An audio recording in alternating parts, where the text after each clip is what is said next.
Ya, selamat pagi anak-anak. Assalamualaikum warahmatullahi wabarakatuh. Jumpa lagi dengan Bu Christine dengan mata pelajaran PPKN. Hari ini kita memasuki pertemuan pertama dari materi baru ya, yaitu judulnya adalah penerapan Pancasila dari masa ke masa. Nah, anak-anak apakah sudah siap? Baik. Nah, kenapa sih Pancasila selalu mengalami perubahan dari masa ke masa? Tentu ada alasannya ya. Nah, di sini kita bisa melihat bahwa penerapan Pancasila mengalami dinamika. Salah satu faktor penyebabnya adalah bahwa tiap-tiap periode pemerintahan itu memiliki kebijakan yang berbeda. Maka dari itu akan berdampak pada penerapan Pancasilanya. Seperti itu.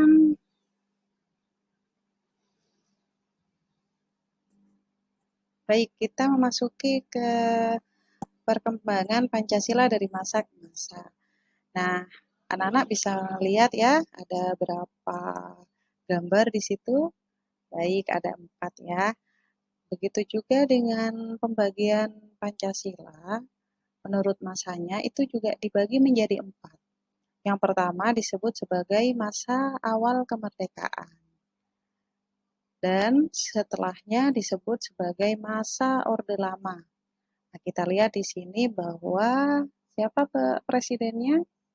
Ya, presiden pada masa awal kemerdekaan dengan masa Orde Lama adalah orang yang sama, yaitu Bapak Insinyur Soekarno.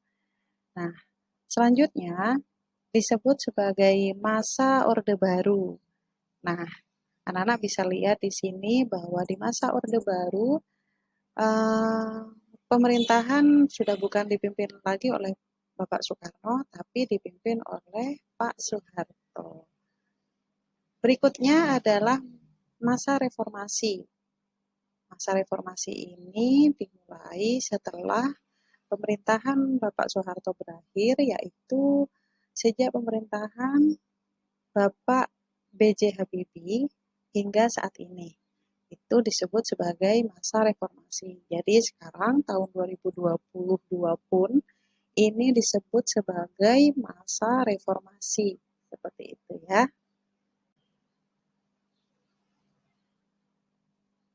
Baik, untuk selanjutnya Ibu akan menjelaskan tentang ciri-cirinya.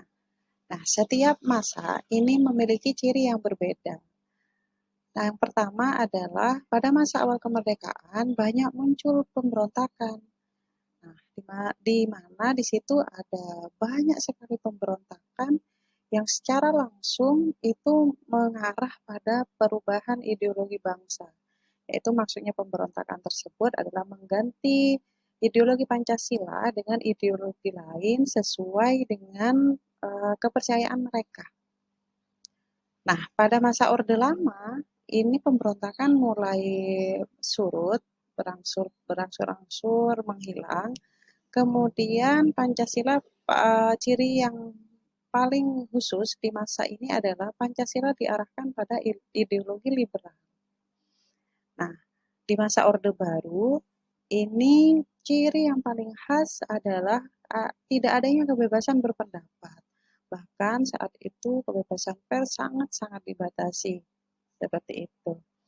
Dan terakhir pada masa reformasi, yang kita lihat saat ini ya, kebebasan berpendapat sudah mulai muncul, kemudian uh, saat ini juga ada pembangunan yang cukup merata, ya itu merupakan kebijakan dari pemerintah pada era reformasi.